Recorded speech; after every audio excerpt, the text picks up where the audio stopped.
The first time I heard you mention the name Edwin Valero, before he came over from Venezuela to the U.S., and you told me when he gets here, I want you to take a look at him because he's the best prospect to come out of Venezuela in 30 years. Did you really believe that? Yes, I believe that because, number one, we had fought Valero in the amateurs in a national tournament With Francisco Panchito versus Bojado. Francisco Panchito Bojado. Valero won that particular fight, but in the last round, I recall he staggered Panchito, and he almost staggered Panchito in the amateurs, not with his skills and ability. And I remember that. Then when I got a call from a representative of Valero in Venezuela, he said, "Joe, you have to take a look at the tape." I took a look at the tape, and it didn't impress me at first. But then I reviewed the tape again, and I started really going into the techniques of this youngster. Mm-hmm. I can see his ability. I can see the power. I can see the killer instinct that he possessed. So when I mentioned that to you, I said, "David, you've got to look at this young man." There was no doubt in my mind that there was not natural talent, but raw talent in this youngster. And it was a matter of maybe polishing that raw talent and building a superstar to this kid. There was never any doubt in my mind. But through I trained for 30 years, a professional and amateur fighters, and I'm working with Jory Boy and Ponce de Leon, Panchito Bojado, Mike Anchondo. But I trained Edwin Valero from Venezuela. He's a tremendous fighter, tremendous talent. He loves to be in the ring. Yeah. You know, I told him here. I said, you know what? I told him that one of the things that the difference between you and a lot of other fighters here is that you love being in the ring. It don't matter how many rounds, but you just love it. That's your office, and that's like where you're comfortable, and like nothing else in the world matters but you in that ring. Just, you know, he gets in there and he's just a happy camper. I told him, well, you know what? Well, that's why you're going to be a superstar. If you continue to work and as hard as you do, you're going to be a superstar. You could be the next superstar of boxing. This man was so sure of himself. His power was so natural that in his mind he thought that he can go out there and just by throwing the first few shots he would destroy the opponent. And he was right.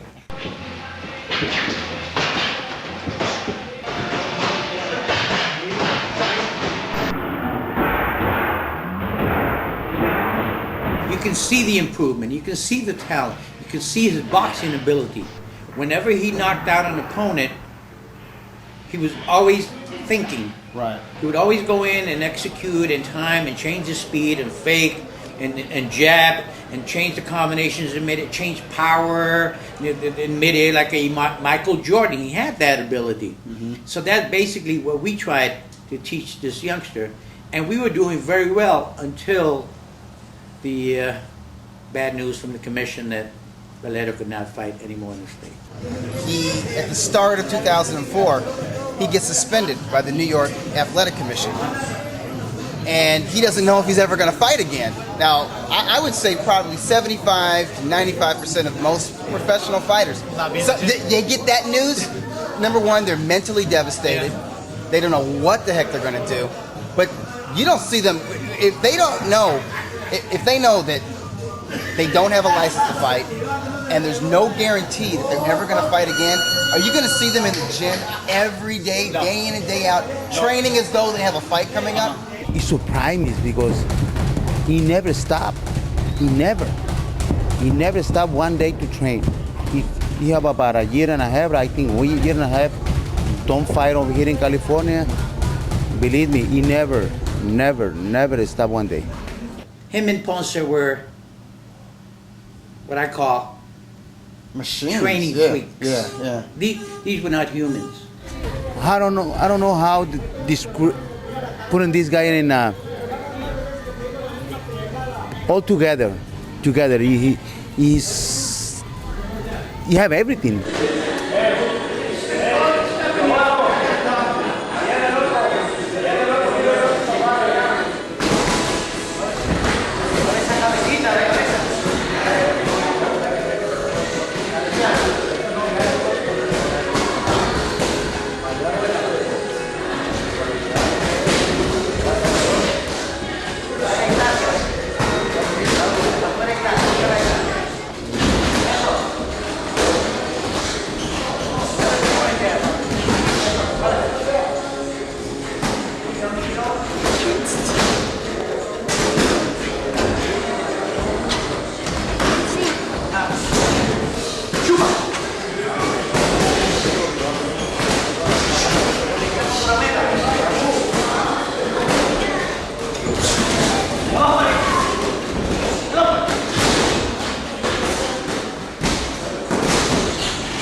Valero was a street kid.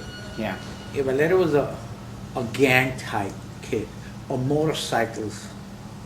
They would get on the motorcycles and go hold up people and steal and cut the chains, and Right. that's the type of life that he had as a youngster. Valero's a wild man. His wife and baby, it brought him back to earth. His boxing, brought him back to life to become the type of person he is, a human being. But Valero is a street warrior, Mm-hmm. a gang, a street gang fighter. Mhm. That's exactly what this youngster is.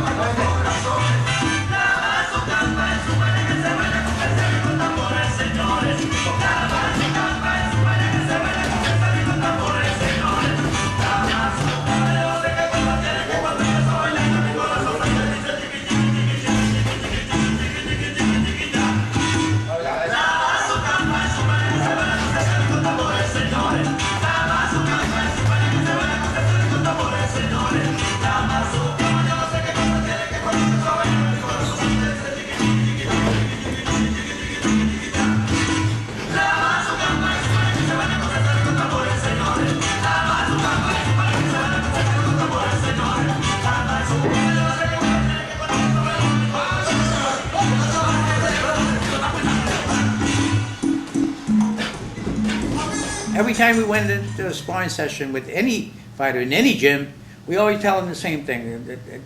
Valero and Posse, guys, listen. If you beat up on these guys, if you show them that you are better than them, and you go out there and try to destroy them and knock them out, we're going to lose our sparring.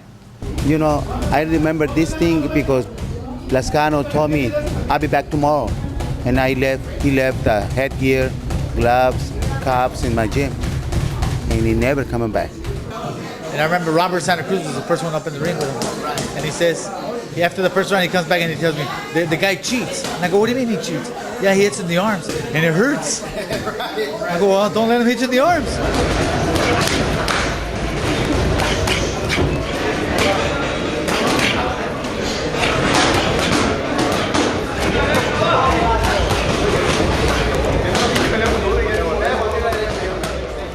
There were times when he didn't want to go out there. Joe, I want to go out there, and hey, Joe, watch how I'm going to hurt him. No, Valero, listen. Why don't you do me a favor? Why don't we box him? Why don't we set him up? Why don't we destroy his guns?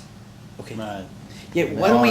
Yeah. Why don't we hit the shoulders? Why don't we hit him in the heart? Why don't we hit him in the neck? Why don't we go to the Adam's apple and cut his breathing out?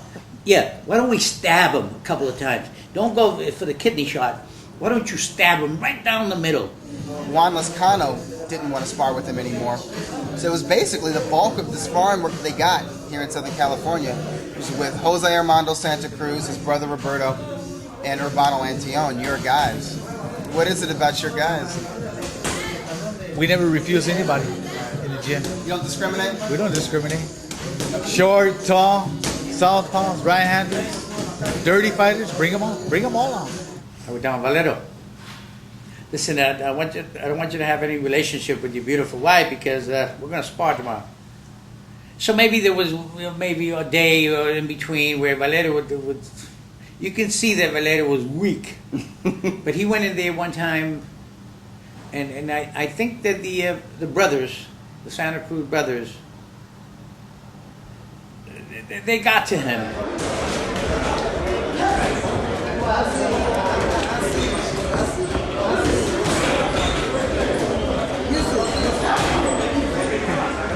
Qué pedazo, qué puta madre.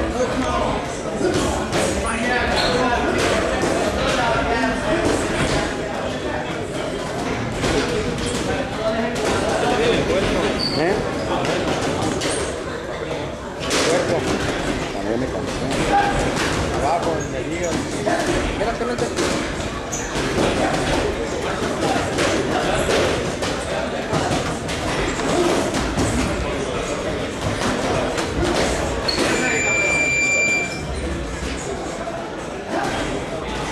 After we finished sparring about 6-7 rounds, he said, Joe, not tomorrow. The following day, set it up for the following day. I'm going to give him an ass whipping. Joe, I'm going to destroy both of these guys. Because he knew in his mind maybe he was a little weak. Right. So we come back a couple of days later, and we sparred. I believe it was 14 rounds. Yeah. Valero sparred 14 rounds. Right. And just simply, overpower these youngsters.